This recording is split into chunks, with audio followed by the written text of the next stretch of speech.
Well, so today for our rest day video, we're going to go ahead and do our floor remodel that we're going to do in here. So we're just going to be covering up this plastic floor that's already in here because this is kind of semi-structural to the shed. Like the floor will clip together, but then all the walls lock into the floor to kind of make it all one piece. So the reason why we're doing this though is because the concrete slab I poured that this sits on is obviously kind of cold, and it stays cold most of the year. And the issue is when it is cold and like overall cold outside, and I'm running the heater in here, the heat on top of the plastic makes the top of the plastic expand while the bottom is still contracted. So it makes it cup up and bubble, which is horribly annoying. One, it sounds bad. Two, it makes walking on it when you have weights and everything kind of unstable feeling because as you step, like the floor just kind of falls down underneath you and it's not great. So it doesn't feel good doing like deadlifts. It doesn't feel good when I'm walking out to do the squats. And it makes me have to like adjust my stance multiple times until like it kind of feels right. And like the floor is just kind of like it's not even it's like squishy, but it's super firm and it's just not like comfortable to stand on for long periods of time. It actually feels worse than just standing on concrete, which I don't know how you achieve that, but they did. So with that, what I'm gonna do is we're gonna break this thing down some, get all the weight pulled out of it, and slide this thing forward. The shed is interior wise with the spray foam and everything. This section's like 9.5-ish feet. I've got to measure it, to cut my sheets down, but I went and bought some 4 feet by 10-foot sheets of OSB. It doesn't have to be super high quality or anything because of the fact this is sitting on concrete. So it's not like it's anything structural. It's literally just a floor covering. But it's going to feel better to stand on. It's going to look better. The floor is going to stay nice and flat. It's not going to buckle or anything. And it might actually, make a difference in the way of the temperature in here because it'll have one a little more thermal mass. But that'll be thermally broken from the concrete now because of the plastic layer in between. It's going to have like a slight insulating effect for the wood. And it might actually help a little bit with like that echoey sound that we have in here because of the plastic. So I'm hoping the wood helps with that. Normally it kind of does. So that's the goal. Hopefully my goal is today get this thing moved, get this sheet down over here, move the machine back, and then get this other sheet done. And that's probably what we're going to stop with today because we do have back day tomorrow. This is shoulder day. I just finished up doing shoulders, so this is going to happen over a couple days, and then it'll end up being my video for rest day. I'm probably just going to time lapse most of this. Not really going to have much to really talk about, but I'll stop, talk about the process I'm doing and why I'm doing it and why I think it's going to work really good for what I have going on. But with that, let me go ahead and get into this.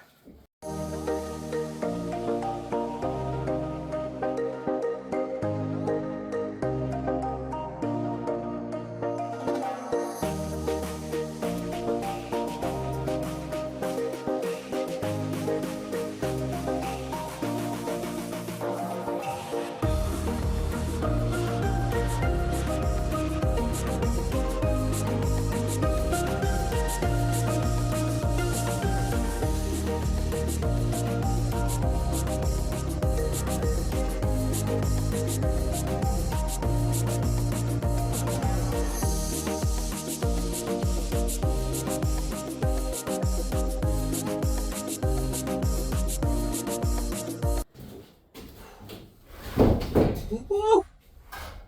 Yeehaw! Ow, that actually hurt. Oh, I feel like I just pulled my trap muscle. All right, well, I don't know why the hyperlapse stopped. I got a text message, so I'm assuming that's when it stopped, which was about 15 minutes ago. And I got the second stack out. Struggled with getting this thing over this floor because it's raised enough to where it's pushing it up and hitting my braces up here. It only has like 3/4 of an inch of clearance to start with, so it's already pretty close. The floor I'm adding is 7/16, so basically just under a half inch. So I'm going to end up with like very, very little clearance. I'm probably going to have to like force those top little pieces past the little trusses that are in here because I don't think they're perfectly like straight and flat and level anyways. But got this thing slid forward, just measured my width going across from side to side. It's right about 114 inches. So like a couple of spots is like 113 3/4. Some of it's like 114 1/4. And it's all because of the foam. So I'm just going to cut it at 114 and then we're going to squish that thing in there. So the foam will compress a real little bit. Nothing massive. That's really only an 1/8 inch per side, which isn't that much. So I'm not too worried about that. So once I get it in there, get it down, knock it flush against the back wall, and then try to make sure it's kind of square, we will then go ahead and move on to drilling holes into like through the new wood flooring, through the plastic. Then I'll have to switch drill bits and then use the hammer drill to pre-drill the holes for the concrete screws that I'm going to use to actually anchor the floor into the slab below, so it just sucks it super tight. And by doing that, it's going to keep it to where this plastic floor can't ever like bubble and push up the plywood, as well as the plywood itself is then secured, making it super tight. And then not only that, it's going to add just an extra layer of strength to this shed with the floor actually being secured down to this slab now. So if there's ever any sort of weird like hurricane or tropical storm or tornado or whatever that decides to roll through Cape Cod, it's just an extra level of security. I mean, granted, we've got all this gym equipment in here that weighs a few thousand pounds, but tornado's strong enough, it'll pick up a truck. So, with that, that's what we're about to hop into now. And I'm going to go do that off camera because it's outside, and that way I can just get it done, and then we will be back.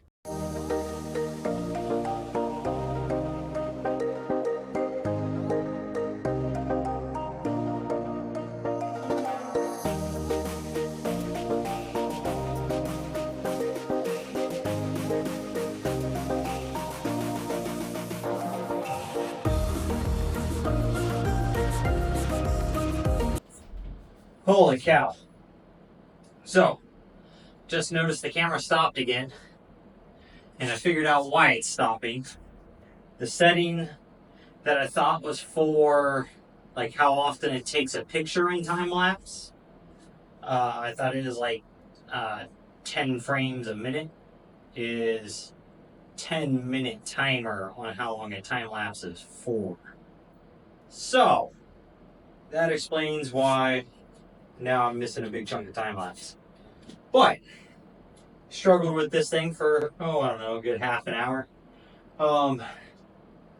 So, come to find out, when they spray foamed it, the walls have twisted and shifted, which I didn't think they really moved, but on the outside of this shed, the walls are super wavy, and it's because the foam gets so hot when it cures. It kind of like, not quite melted, but it definitely made the shed very soft, and so it just got really wavy looking. And I guess the walls are definitely not straight. So even though I measured 114 and 113 and a half and 114 quarter, and like it would squish an 1/8 inch of this foam per side, not hold this thing Doritoed up like that. I learned that this thing is twisted. So, since the sheet is cut square and not at an angle, the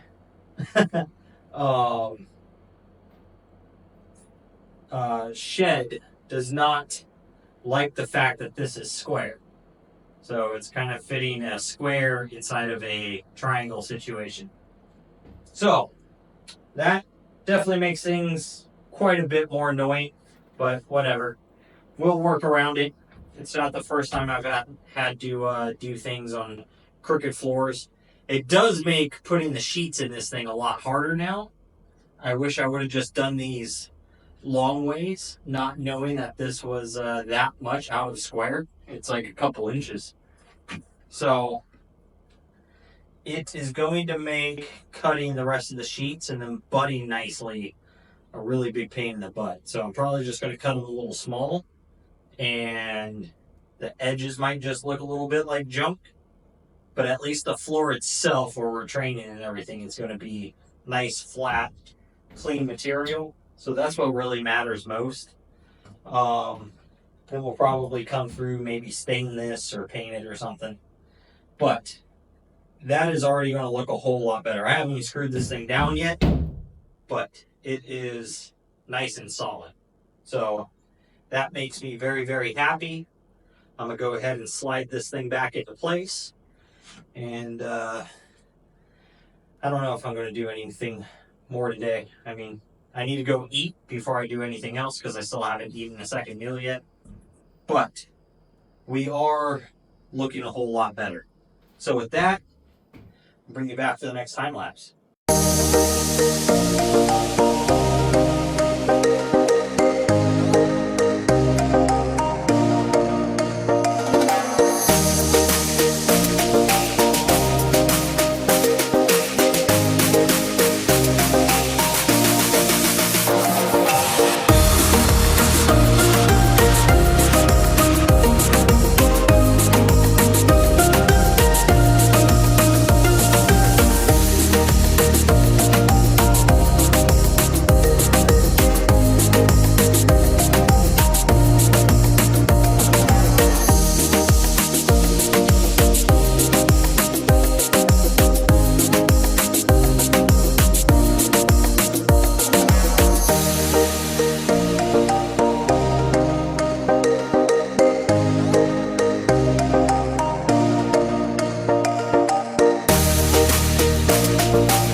This is taking much longer than I was planning on.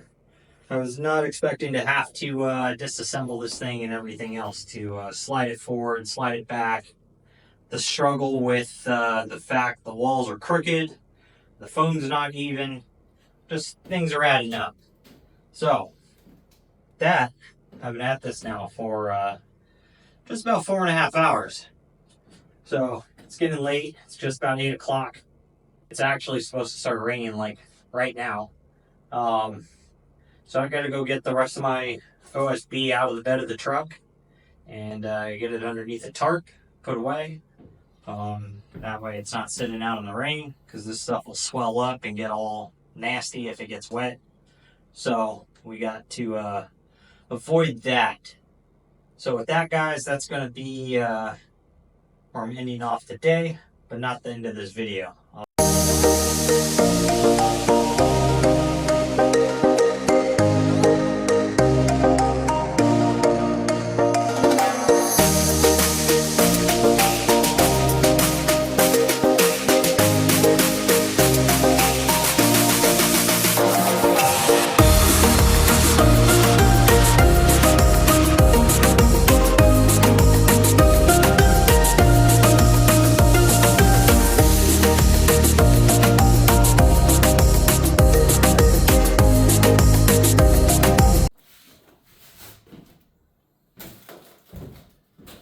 Alright, y'all, so it's been a day or two since we were working on the floor. We got that first sheet down, ran into problems with trying to get it screwed down. I went ahead and cut the second sheet. I was able to go get one drill bit for what I thought was the size of my screws. But come to find out, when I grabbed the screws out of the bulk bin, that bulk bin was actually mixed up with two sizes. So I was able to put in like 4 screws and then realized all my screws aren't the same. And that's as far as I was able to get with that. So I was able to get pinned down at least for yesterday's leg day. But this morning, went ahead, went back down to Home Depot, grabbed the drill bit I need for the rest of the anchors or the concrete screws. And word of note, if you're using Tapcon screws, make sure you use Tapcon drill bits. I do have some 3/16 drill bits here for concrete. I use them and, well, try to use them, and it drills the holes too large for the 3/16 or the 1/4 inch Tapcons to actually grab. So you have to use a Tapcon 3/16. The heads are slightly different design, and it keeps the holes from getting wallowed out. So that was the issue I was having with the 1/4 inch screws not grabbing.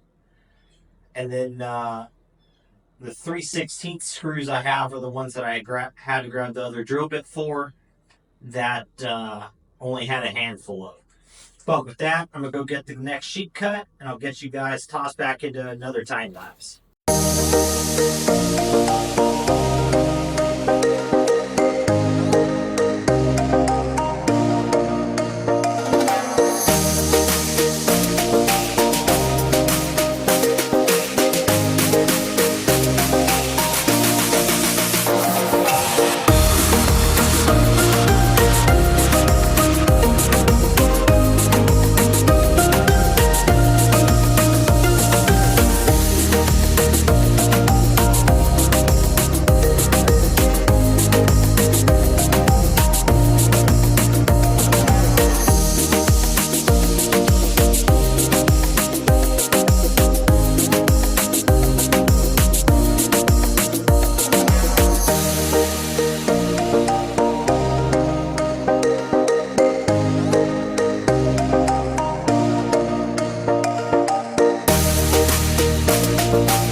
Alrighty, y'all. So, got that last sheet down. It started to kind of rain outside, so I need to go out there, cut that sheet, and I just went ahead and got it down as quick as I could.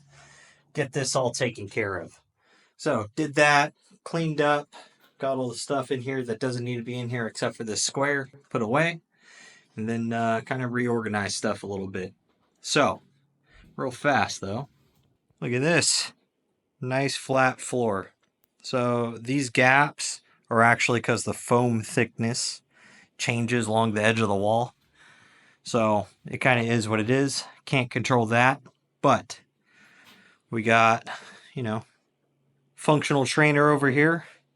The stuff that goes with it, tucked over there in the corners like it has been, just looks a little neater now. Something about this plywood floor just makes everything look a whole lot nicer, right? But over here, we went ahead and turned the hack squat side 90 degrees for now. And we've got our 2 pairs of 55s, a pair of 25s, pairs of 10s over there, since that's normally what ends up kind of going on there as we work up and weight again. Move the dumbbell rack over to there. This is kind of set up a little different now. So like 70s are in that top corner, 65s, 60s, 55s, 50, 45s, and it just kind of pyramids down this way like that. I like doing that using the dumbbells I use most across the top, especially the 70s being the heaviest. It just makes it easier to put them away because it's waist height. So you're already holding them around waist height anyway, so then you don't have to bend over when you're fatigued to put those things away. So it just makes it a little nicer. This stuff here, still the way it was for all the cable attachment stuff. I'll do something with that eventually.